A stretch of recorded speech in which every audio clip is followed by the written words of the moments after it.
Okay, I think we're all ready to start now. And again, welcome to everybody for attending another 6x6 social this evening.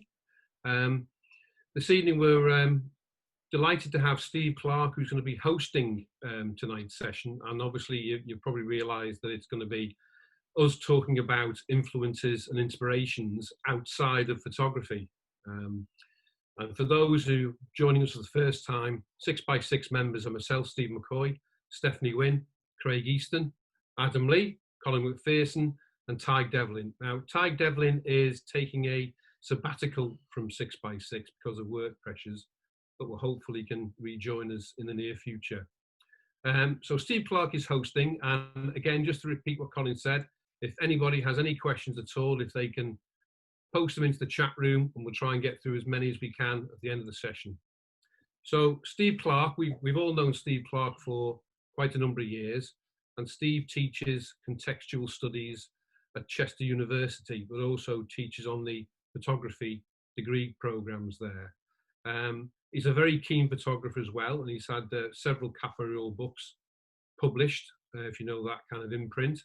And his most recent one, I think, was about New York, which was published by Out of Place Books, and that's his most recent publication, I think. So with no further ado, I'll hand over to Steve Clarke, who will host this evening's events.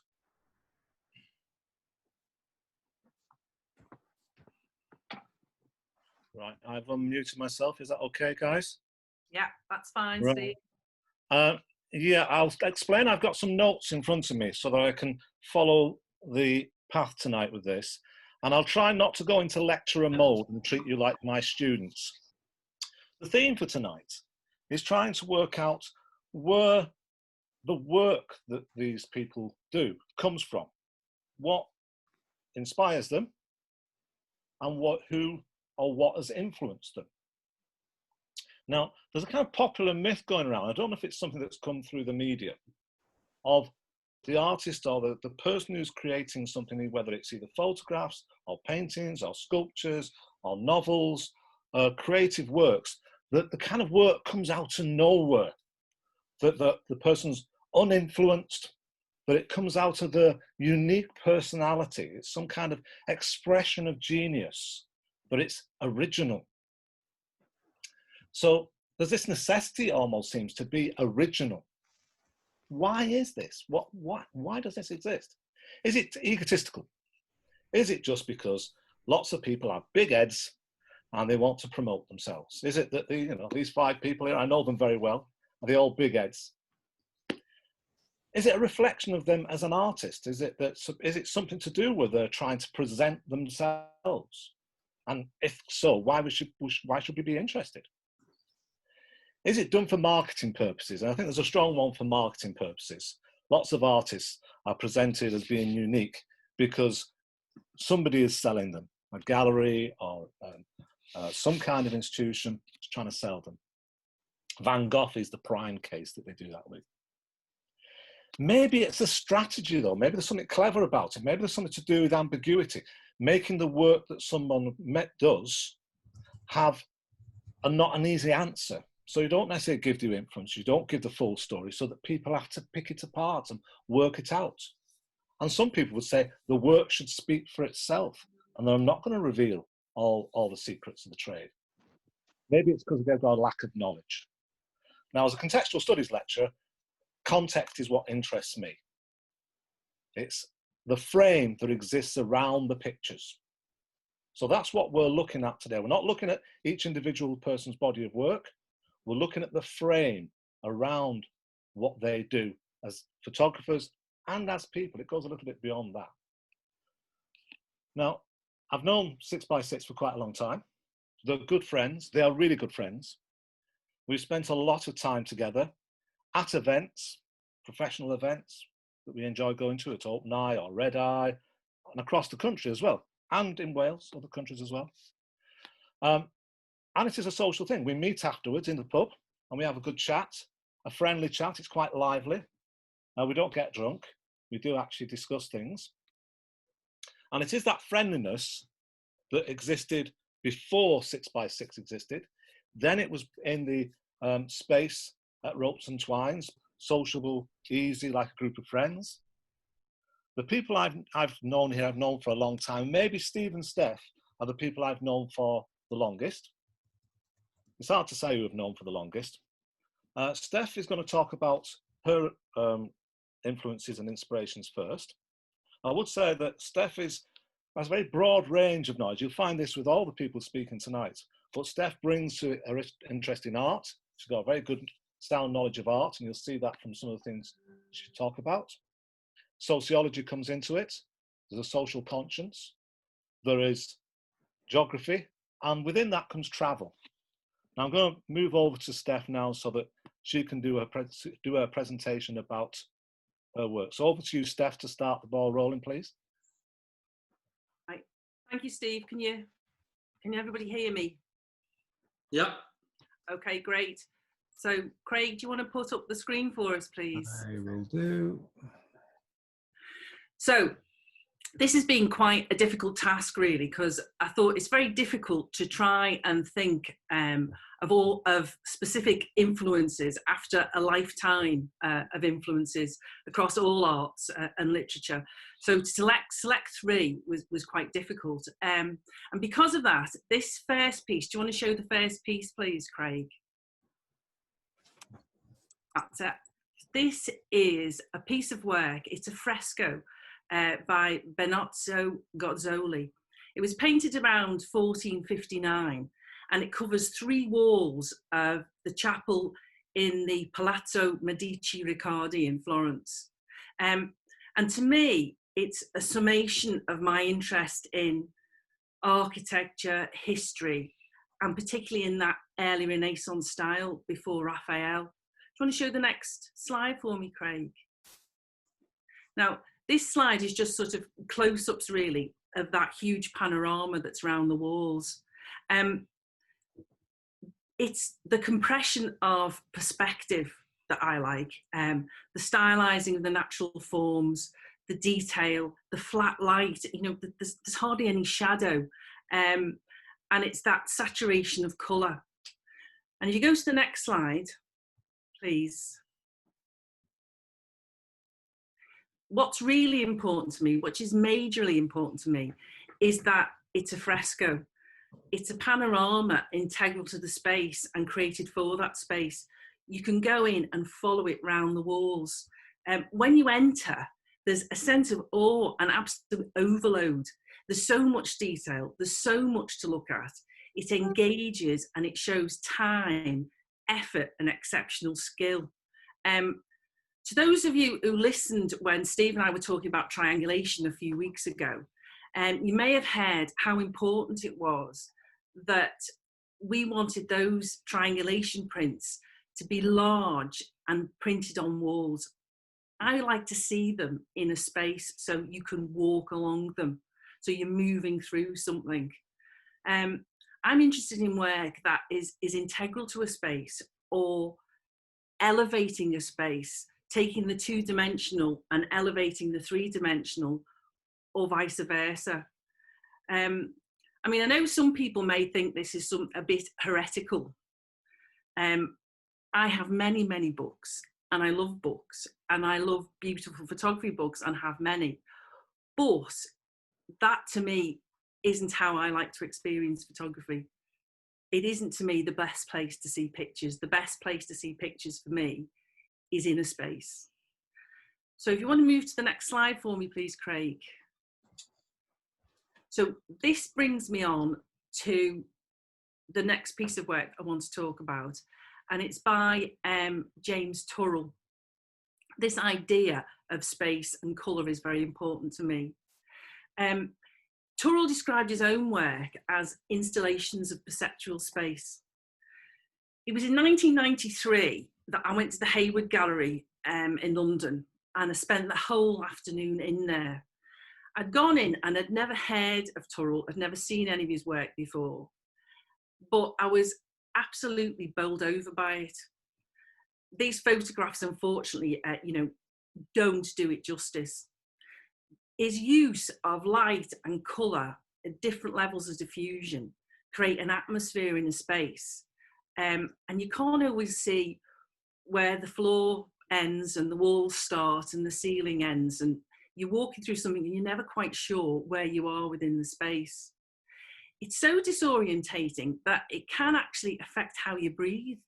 I think one example is if there was a very red light, and when you have a very red light that is diffused, it sort of gives the sense of mist, and you sort of start to breathe as if you would if you'd just gone out into fog. So this is wedge work, which is one of the pieces that was there. And if you want to go to the next slide, please, Craig. Now, this is actually air mass. After being inside the gallery, I went up onto the roof, and they constructed on the roof one of his sky spaces. You can see a permanent sky space in Yorkshire Sculpture Park. It's in the deer shelter in Yorkshire Sculpture Park. But this one was a temporary structure. Now, I went inside, and it was a lovely sunny day. It was warm, it was quiet. You could hear the hum of the traffic outside, but you had time to sit and watch and have a look at that square in the ceiling. I mean, Turrell himself says it is a work that takes the space of the sky and brings that space down. And as you sit there, you can see how the light moves around the space, how the colours change, and how the relativity of colour, how the colour inside the box changes as the colour of the sky changes. I think it was so important to me because photography to me is mostly about the pleasure of looking. It's not just about putting a frame around something and creating order, but it's about studying it, noticing it, appreciating everything that's in it, being engaged by it, and looking at how light can completely change and appreciate whatever the subject is. Okay, so last one, please, Craig. So this is the Laburnum Arch at Bodnant Gardens. I could have chosen other laburnum arches, but this one at Bodnant is more important to me because its relationship to the wild landscape of Snowdonia, somewhere literally where I have visited since I was born. I have been taken there and visited, and it's an important area. It's the wildness of the landscape of Snowdonia in this contrast of the formal area of the garden. The rest of the gardens is naturalistic in style, but this is a very important sort of formal piece. It's a Victorian piece. It was built, first planted rather, in 1880. It's a 55-metre long tunnel of bright yellow, poisonous laburnum. It has a strong scent in the sun, and it buzzes with bees and hoverflies. It pulls together all these ideas for me about framing, intense colour. It's about sort of the inside-outside place, and it's how colour can affect you when you're in it. It's how colour can change your mood. It's because when you're in this yellow space, everything outside looks blue-grey. And that's me done. Thank you very much. Thank you, Steph. What I'll just point out here is, Stephanie's already mentioned this, is the difficulty of trying to picture these big spaces, these complicated spaces. I love the starting off with Cazoli, because seeing it within its sight, seeing this major artwork that usually you see frame picture, seeing them in fresco, it's much more harder for me as an art historian to talk about. It's a much more complicated piece. It's not compacted in the same way as, say, the Mona Lisa or the A-Wing. Mm-hmm. What I was going to pick out, though, is this thing about being there. You know, I've had the experience of being in a place is one of the things that maybe we all try to bring to when we're making pictures, but I think Stephanie's brought it out, the difficulty of that. And if you look at triangulation, that deals with that to some extent. Yeah. Moving on to the next person, which is Colin. Again, I've known Colin for a long time, become closer in contact through 6x6, because 6x6 has brought these people who've been hanging around the scene for quite a while into much more closer proximity. Colin is a visible figure in Liverpool. He has been through Red Eye and through Look festivals, but just like Steph, he's travelled around. Two places seem to be prominent in his thinking. One is Scotland, which might not surprise you from McPherson, but the other is Germany, which might be a little bit more of a surprise because you don't necessarily think of a McPherson as being a German. Colin, I'm going to move over to you now, please, and you can take us through your influences and inspirations. Great, thank you very much, Steve. I would like to actually read what I've written down, my notes, just because I get terrible mission drift. So if I don't read it, I'll probably forget it. So here goes. So really the central questions as to what inspires and influences me are built on shifting sands, or more accurately, as I like to say, shifting perspectives. Everything in my work relates in some way back to politics, often with a small p, but always wrapped up in questions of representation and identity, and most usually my own. So from the outside, my identity would seem straightforward, like most people's. There are layers. However, my inspiration and influences, and these are two separate things conjoined to produce my output of photographic work, has always been guided and informed by my German background. It positions me in this country, England, where I live, work, socialise, and am invested in through my children, but it allows me to view things as an outsider. Although this informs my perspective, more often I describe it as like being in a panopticon. This distorted reality plays into my love of the 20th century expressionist artist Paul Klee, my first inspiration and influence. And we can see an example of one of Klee's works on the screen now. For me, his playful sense of exploration of humanity and nature, embellished with surreal use of colour, form and shape, allows us to explore the world through a distorted prism of texture and meaning. Through experiencing his paintings and sketches, we can follow our imagination to take us to other dimensions, ones which allow for experimentation and thought and reason. Real-world clues are scattered across his work, which remind us that we are, for all the flights of fantasy our lives can make, anchored in the real world with boundaries and structures around us. So in what way is this political rather than societal? Aside from his art, I've always been fascinated by the trajectory of his life, one which led him to collide with the dead hand of National Socialism in Germany in the 1930s. He was one of the first artists to be targeted, harassed, and banished by the Nazis, in his case quite literally, as he fled back to his native Switzerland in 1933, the year Hitler assumed power. From being someone who, by his nature as an expressionist artist, was living a life outside conventional realms of society, he became an enemy of the state, the ultimate outsider. His work was confiscated and shown at one of Hitler's degenerate art exhibitions, those grotesque shows which, ironically, contain much of the brilliant and thought-provoking work being made by artists at the time. If we can have a look at the second piece of work, please, Craig. So this is work by a contemporary of Paul Klee's, who was a German sculptor, Ernst Barlach.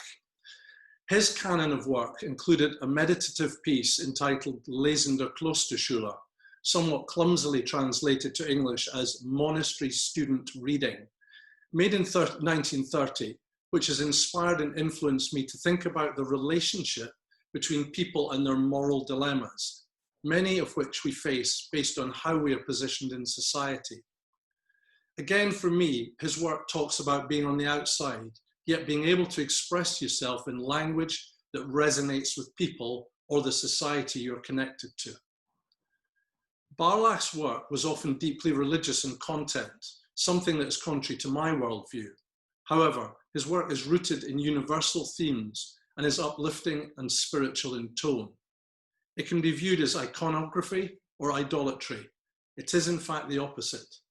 It invites us to see artifact as purely metaphorical. Lesender Klosterschüler, with his air of calm and peaceful concentrated serenity, sits in stark contrast to the maelstrom which was swirling around him in the 1930s in Germany. Barlach made much of his work to display his opposition to World War I. In the end, he fell foul of the Nazis and died in poverty just before the start of World War II. This brings me on to my third little set of images here. So this figure, Lesender Klosterschüler, is the hero in many ways of the third object, which continues to inspire and influence me to this day. Alfred Anders's book, Zanzibar oder der letzte Grund, again the English translation, Flight to Afar, gives few clues to the central meaning of the book. It is a fictional story set in a sleepy fishing village on Germany's Baltic coast in the lead up to World War II. The plot centres around the efforts of the local priest, a tormented and terminally ill war veteran, to remove Lesender Klosterschüler from his church, where it is housed and is on a banned list awaiting removal by the Nazi authorities. His solution is to smuggle it to safety abroad. To aid his cause, he tries to enlist a local fisherman, his boat and apprentice. Two further characters become unwittingly caught up in the drama. A communist functionary trying to galvanise, as we now know, futile opposition to the National Socialists, and a wealthy young Jewish girl who is attempting to flee the country as she has had the presence of mind to know she is in grave danger. The story revolves around themes of trust, courage, and duty. It nevertheless places all the characters on the outside by giving none of them agency over their fate. They're not peripheral, they're all central, yet they revolve around the core of the story, making me question which character I identify and sympathise with the most. This has shifted around with every reading of the book over the years. The question of who has a stake in society and who is on the inside, as it were, crops up time and time again in Anders's story. It acknowledges that perception is everything and that shifting political sands cause us to be repositioned differently to where we imagined we were. We are living in these times right now. Where these inspirations and influences correlate directly in my work is through my admiration and adherence to the photographic principles which underscore the great Robert Frank's work. In his series, The Americans, he places himself outside American society and asks us to believe that he's a neutral observer, maybe even a voyeur. It chimes with my view of society, of the society I live in, and how I respond to it with my camera.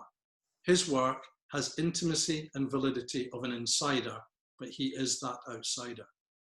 So while you think you're on the outside looking in, it often transpires you're actually on the inside looking out.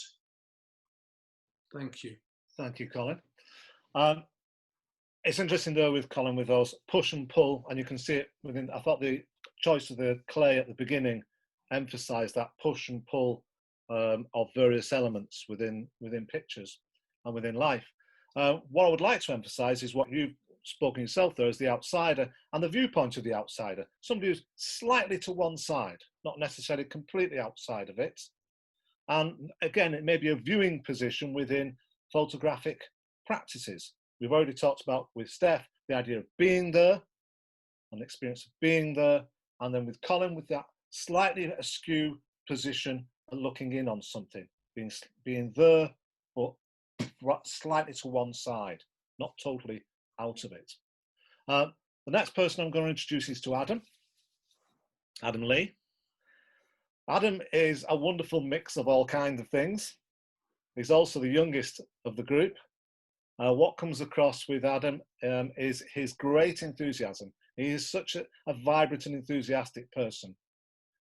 He can pick himself up and get on with projects, take on very ambitious projects, such as walking across the whole of Britain with the donkey.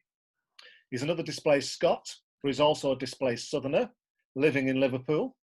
This is quite an achievement.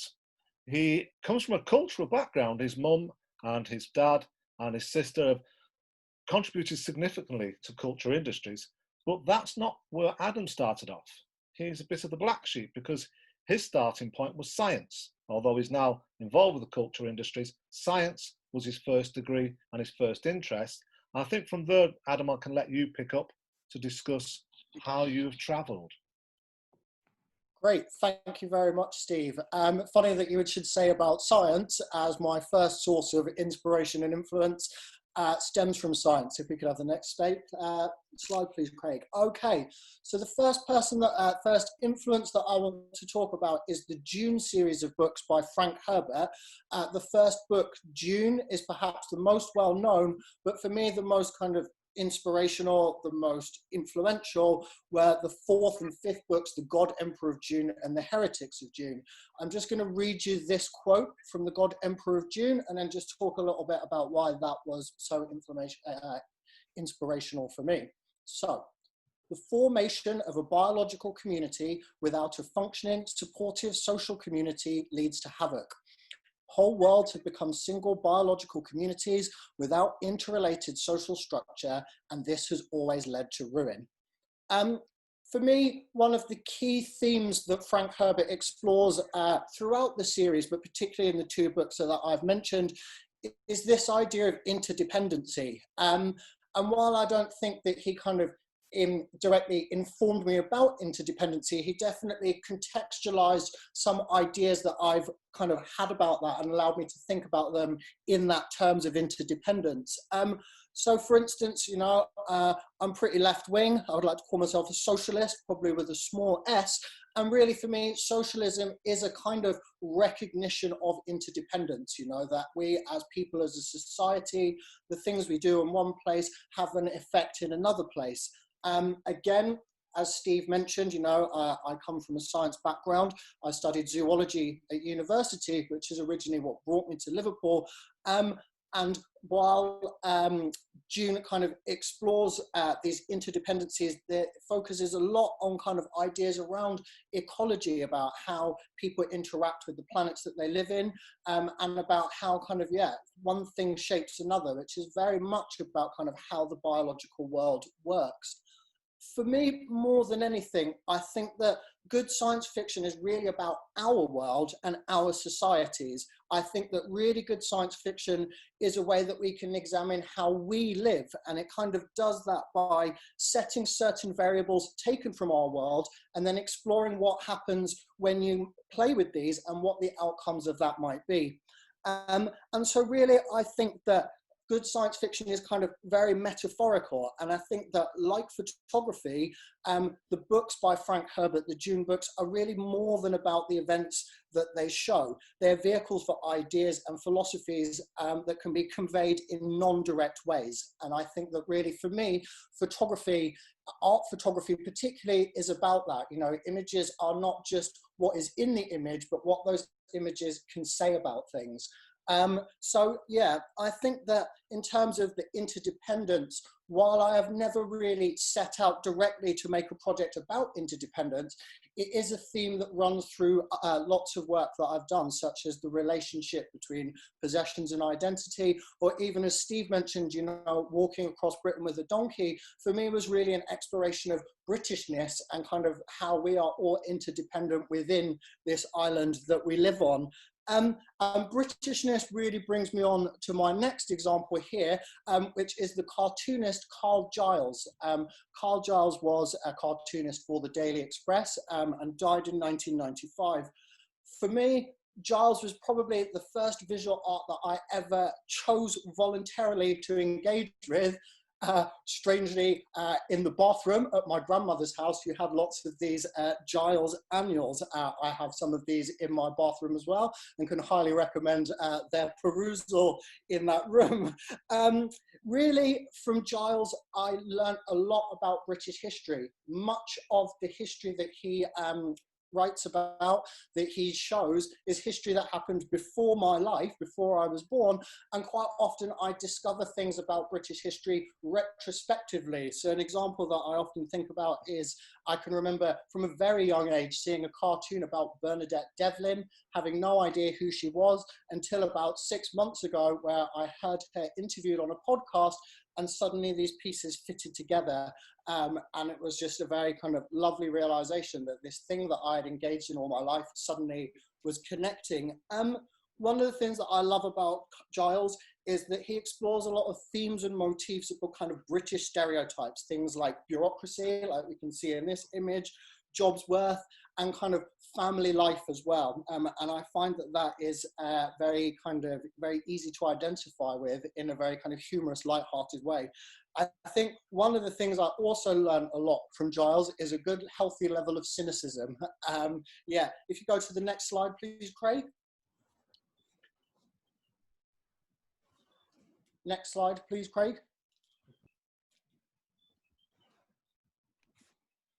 Next slide, Craig. You're on the next slide. Oh, great. Okay, thanks very much. Oh no, back. One of the things that I really learned from Giles was how to read an image. I can remember being a very young child and realizing that in all of the cartoons, somebody is speaking the caption. And I would play a game, even if I didn't understand what the cartoon was about, of trying to work out who was speaking that caption. Even if I didn't get the joke, like I say, it was looking for things like facial expression, body language, gesture to see what was going on. And from that, you learn how images work and how images convey ideas. I mean, this scene here, I think this is probably one of my favorite Giles cartoons ever. And details that I like are the knowing look the mother is giving the surprised father as he comes in through the door. You know, how simple pen strokes really give us that feeling of the father's bemusement and the mother's knowing look, or the grandmother playing the part of the judge and looking absolutely terrifying. You can imagine she's going to be reaching for her black hat to condemn the accused to the death sentence. And even Giles Jr.'s stance as the barrister, you know, we can really identify with that sense of authority that he has. He's lording it over as he makes his case. And really that idea of kind of gesture, facial expression, body language is one that I have come to again and again in some of my own work. And I think really it's about Giles's master of the tableau. If we could go to the next image, please, Craig. So kind of continuing on the theme of tableau, this next image is The Death of Nelson by Daniel McLeese. And what I love about this, like with Giles, is that idea of the central story. We can see Nelson lying on his ship there, he's been shot, but how this is the central story, but then around it is this whole panorama of narrative, that there's so much going on in this image. And I think that this really creates these kind of dynamic images that we can come back to again and again. And as I kind of set to start to want to make some of my own tableau, and anyone who saw the very first 6x6 talk we did, you might have heard me talk about some of Lottie Davis's work. And again, that idea of stories within stories and things like that. And we're very lucky that we live in Liverpool and we have a resource like the Walker Art Gallery that you can go to. And in that gallery, we have a room, the Victorian Narrative Painting Room, Gallery 7, which I have visited many, many, many times to look at examples of painting and look at how they do grouping and lighting and all of these things, and how in those kind of narrative paintings it is about that gesture, that facial expression, that body language, and how that really gives you the sense of the story and gives you the sense of the drama. I mean, this painting particularly was a starting point for me, but painting in general is a really huge source of inspiration, and one that, yeah, I come back to again and again. Right, thank you. Thank you, Adam. I think that picture that you've chosen there, Adam, really does underline your ambition. It's a terrifying picture in terms of its complications. Oh my God. But I think it marks out what the kind of enthusiasm and energy you bring to what you want to try to do. So keep on with it.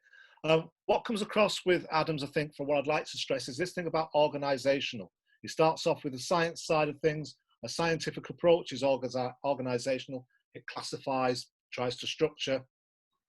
And Adam seems to have picked up on that in his thinking. We bring that to picture making. How do you place things around a picture? So if we keep going back to this theme with Steph, that experience of being somewhere, with Colin, that's looking from one side and as viewing from a skewed distance. And then this, what Adam brings to the mix, is how do you put it in a picture frame? And the Gazzoli was also another example of this complication. The next person I'm going to introduce is Craig Easton. Usually my discussions with Craig, and I think it underlines all the members of 6x6, is politics. we all probably share a similar political perspective, and it does come into our discussions. That certainly comes in with Colin. You've seen that with his work. Craig has a similar interest in politics. Maybe one of the differences that going on is that Craig has been making complicated storytelling structures within his work.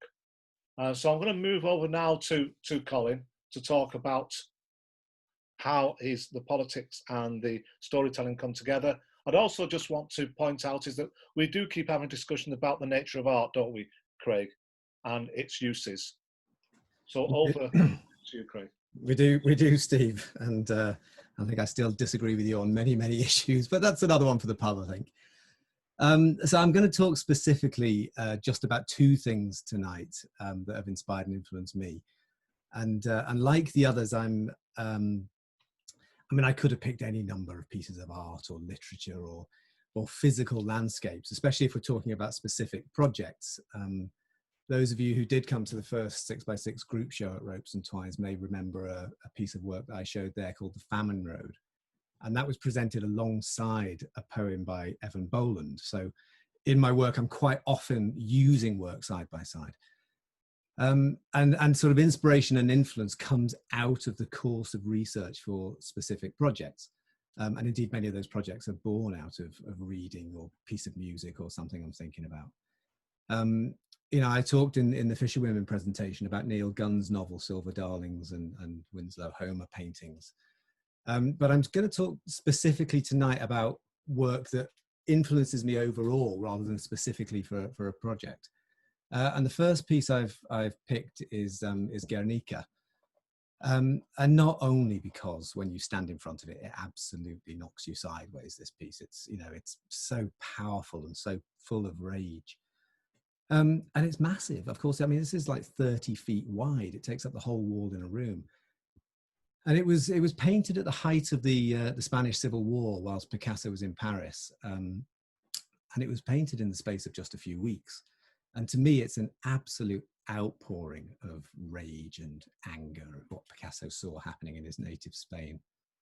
You know, the nationalists' attack on the town of Guernica happened on the 26th of April, 1937.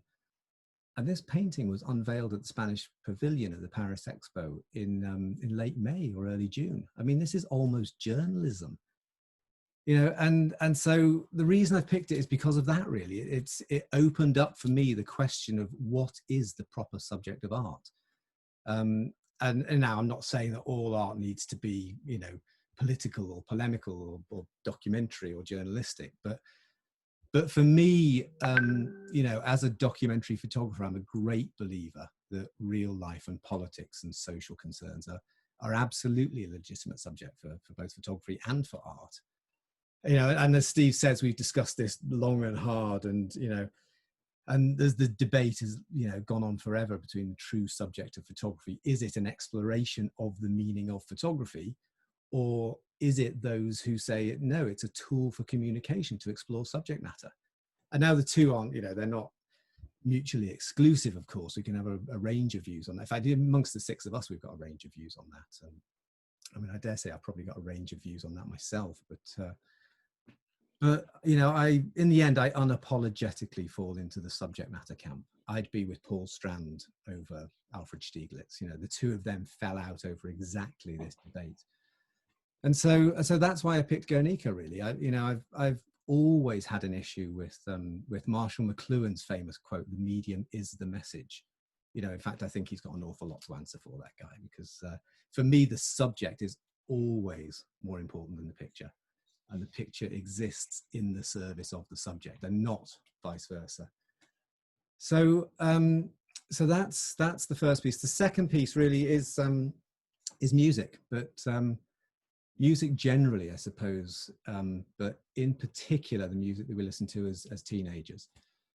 You know, at the time of our political awakening, like Adam, you know, he mentions Giles cartoons. For me, music was the first real engagement I had with any art form. I was, you know, I was too young for punk. I was 9 or 10 when the Sex Pistols burst on the scene, but I was aware of it. And, you know, and that period and the post-punk period that followed coincided directly with my my sort of adolescent awakening. I remember the Clash and the Jam and Elvis Costello and Rock Against Racism, and and then later on Billy Bragg, and I was listening to all sorts. I was listening to Dylan and all that stuff, and it had a massive influence on the person I became. So I've got there's one evening in particular when I was thinking about this. I can honestly think this evening changed my life. I was 15 years old, and this was 1983, the year after all the sort of bombastic nationalism of the Falkland War, with the gotcha headlines and the stick it up your junta and all that.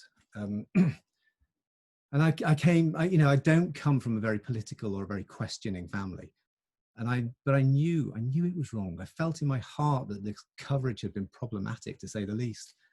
And then one evening in 1983, I was watching the Old Grey Whistle Test, and there was Robert Wyatt sitting in his wheelchair, pouring out this passion of rage shipbuilding. And I suppose he had the same fury that Picasso must have felt when he was painting Guernica. And I'm just going to see if I can play a little bit of this for you now. Let me just see if I can do this. If it's too loud, I haven't tried it, but let's see how this goes. All right, sound-wise.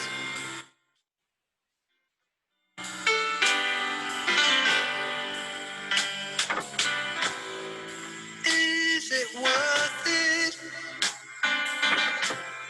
A new winter coat and shoes for the wife,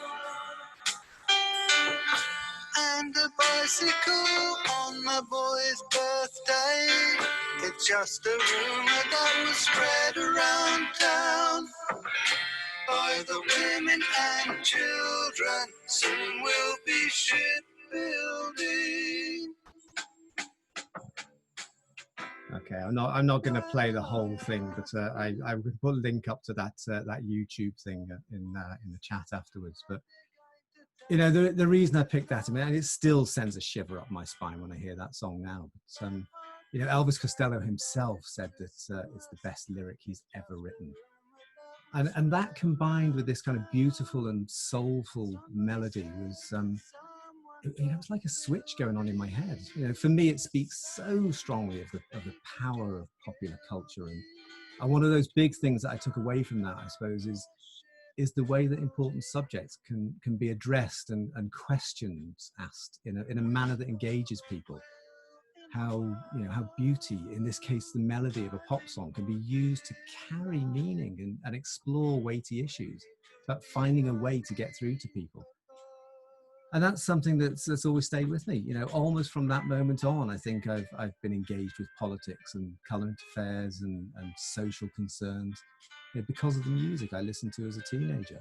And that's why I'm a documentary photographer, to use pictures to cut through and try and engage an audience in things that I care about. There's so many ways of in so many ways, I've picked this for a similar reason, I suppose, to Guernica. In terms of photography, the work that I love uses aesthetics and beauty, and not to sugarcoat, but to give viewers a way into a subject that there are countless I could mention. Strand and Bertinsky and Robert Frank that Colin spoke about before, and Dorothea Lange and Sally Mann, and and even now, even the stuff I'm looking at right now that I'm fascinated by, Latoya Ruby Fraser and Dana Lichtenberg. I could go on and on and on and on, but I won't. Steve.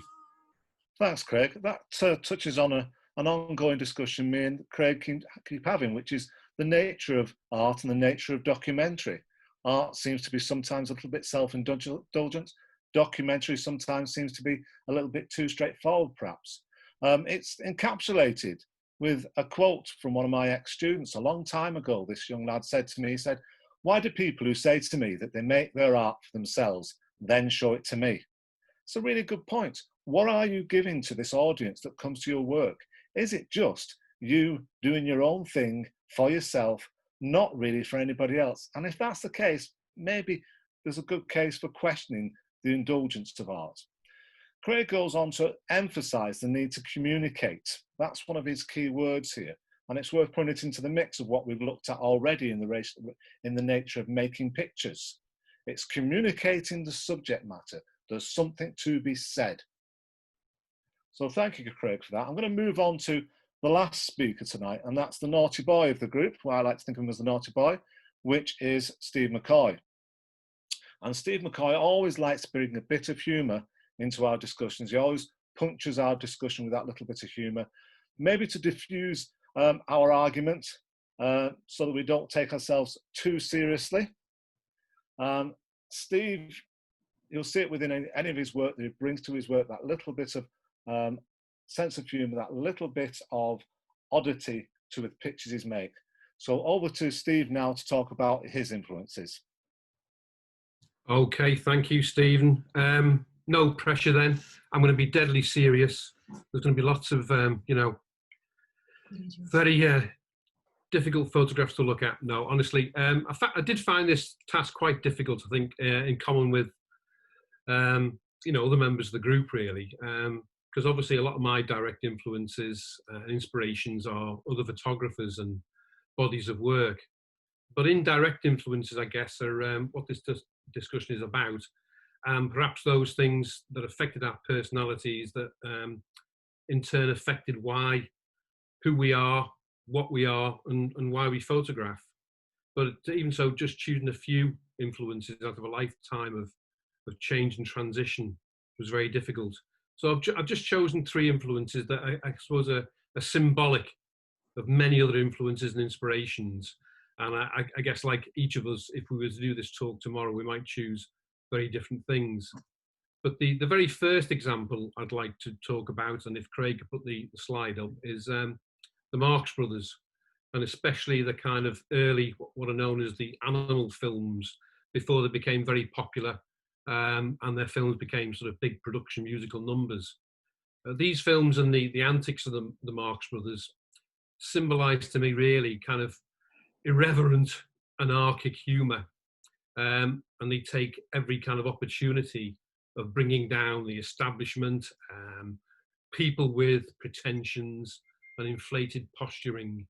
And it's one thing I don't like that does occur in the arts, like a lot of things, is pretension. I don't like it particularly in any form. But I enjoy humour of many types of media, and its value in photography should not really be kind of underestimated, really, and featured in many of my projects, from Personal Space and Flight to the Trolley, Christmas Cribs. And I could have chosen other films or TV shows, the road movies, perhaps of Bing Crosby and Bob Hope, Woody Allen, or the Leica lads, with Bob with his middle-class ambitions and Terry always taking him down a peg. My second choice, so if Craig can show the next slide, there's 3 watercolour painters who paint the landscape and the natural world. When I was younger, my 2 main interests were nature and drawing. And the first artist is Heaton Cooper, who was born in Coniston in 1903. And he mainly painted in the Lake District and set up a studio and gallery in Grasmere. And the idea of being out in the landscape, painting plein air, was a kind of romantic notion. And this has never left me, really, even though a camera has kind of replaced the paint box. The second painter, if Craig can show the next slide, is Charles Tunnicliffe, who many of you may be familiar with for sort of Ladybird books that were perhaps bought for you as presents when you were young. And although he was categorised really as a painter of birds, he was also a fine painter of all aspects of the natural world. He was brought up on a farm in Macclesfield before he got a scholarship to the RCA, and he finished off his life in Anglesey. And he's well known for painting covers of the Ladybird books, and the 4 ones from this kind of seasonal series are shown here. The third painter, if Craig can show the next slide, is S.R. Badmin, and there's 2 examples of his work here. He was similarly commissioned by Ladybird, but also for the Puffin books and the Shell guides. So these 3, if Craig can just show the next slide for me, this next one by S.R. Badmin from the interior of the English landscape. These three symbolise for me, I guess, a certain romantic and idealised, unspoiled view of the British landscape. But elements of light, colour and composition are very fundamental to their work. And they also had a strong connection to place, which is important to me as well. You know, they're drawing inspiration from their immediate surroundings. And this connection to geography has really never left me. I'm inspired by my surroundings and the importance of being able to visit real locations over and over again, to rephotograph, but also to extend the project. There also is a kind of sense of perhaps dreaminess or unreality with these pictures, a sense of artificial composition, especially in the work of Tunnicliffe. And the elements contained in his book covers could not have existed at all, you know, in the same time. And this idea of the ideal landscape has influenced my own work in a kind of opposite effect, really. In my work, I'm more concerned with the evidence of the effect that people have on the landscape. And I don't exclude these, what some people may think of as intrusions. The other influence I take from these is the idea of imagination. And even though one may think imagination has no place in photography, which is based on what is in front of the lens, imagination should still play a part, I think. Imagining how the picture could be improved, for instance, how it may look under different light conditions. Imagine how it may look if the composition was altered. Imagine how it would look if an element, a person or a flock of birds or a vehicle or an animal entered or left the frame. My last and third choice is a novel by Vardish Fisher called Mountain Man, which in part was based on real people, John Johnston and Jane Morgan. A film starring Robert Redford called Jeremiah Johnson was inspired by the book. When I was young, I used to fantasize about kind of dropping out, living off grid and being self-sufficient, perhaps alone in the wilderness, being self-reliant, building a life for myself and my family without the interference of government or having to pay taxes, having a kind of minimal impact on the wilderness, and communing with nature played an important part. And this book chimed well with my naive thoughts. Although the novel is an adventure story, the description of living in the wild landscape, in this case the Rocky Mountains, the descriptions are kind of very beautifully written. I could have chosen equally, I guess, Henry David Thoreau's Walden or the books by Robert McPherson, but these are obviously factual rather than fictional. But the book is not without kind of contradictions, really. The main character, Samson John Maynard, lives in the wilderness and appreciates its beauty, but makes money from killing and trapping beavers. The early photographs were by photographers, for example, Timothy O'Sullivan, Carlton Watkins of the American interior, were made with a view to surveying the landscape for railroads, mining, towns, etc., but also helped the cause of preserving some parts of the wilderness through the creation of national parks. So again, another contradiction. And this points to the effect that people have, I suppose, increasingly upon the world, negative and positive. And it is a theme that I like to explore, perhaps subtly, in some of my work. But I quickly realised the fantasy I had about dropping out was just that, really. I enjoyed too many home comforts. But even now, my self-reliance can take the form of obsessive DIY. And if I ever visited a wilderness, there's not many left. I don't think Rimrose Valley really counts as a wilderness. I wouldn't bring back any kind of beaver pelts, but just photographs. That's it. Thank you very much. Thank you, Steve.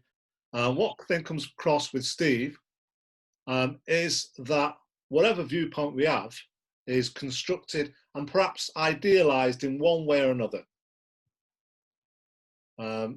So that, I think, one of the things that Steve brings to that, and he made some other very good points about humour that needs to be in there. I think travelling through with all 5 people tonight, what comes across is you've got to consider these people as people who are trying to make pictures, make photographs, usually flat photographs that either in a book or on a wall. And the things we've talked about is, how do you bring back an experience of place? How do you do that? It's quite complicated. Now, you know that Steve and Steph work together and they've dealt with panoramas, and it is quite, they don't have this singular view, they do have this wide viewpoint. So they have tried to tackle that bigness, but it still is partial. The outsider, that skewed vision, that slightly to one side. Triangulation is a good example of that in some ways. They're all hidden in bushes now. They're in quite peculiar places and viewing from there. That organising of space, simple composition. For a lot of people, it's simple composition.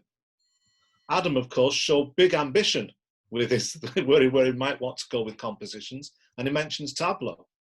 If you went back to Colin, when he's making his photographs that have that political incentive, he does have to think about what's going to be in them and where do they sit within the frame. If anybody saw Colin's talk about Berlin photographs, he showed some very interesting photographs, I think it was by his grandfather, where you could see two frames together. That was an interesting way of showing multiple viewpoints and showing artifice. Adam, complicated projects, ambitious. What comes across there is, how do you organise the space, or how do you organise these complicated projects? Craig accentuates one particular issue, this thing to do with the art of making a picture and the content and communication. How they, for lots of us, it's coming hand in hand together, but maybe clever composition can get in the way of direct communication. There's still quite a lot of discussion there to go on with. Again, finishing off with Steve, and this is where I do want to finish off, is what I wanted to emphasise throughout this evening, is the friendliness of this social group. I think one of the reasons these guys came together and why I'm involved with it as well is because it does move away from some of the kind of formal, stuffy environments that we're perhaps used to, takes it towards a place where we're all around the table and discussing. And when we're at Ropes and Twines, that comes across very strongly. There's been some really nice nights there. So it's great that we are having a bash at trying to make it exist online. And thank you for having me chair your evening.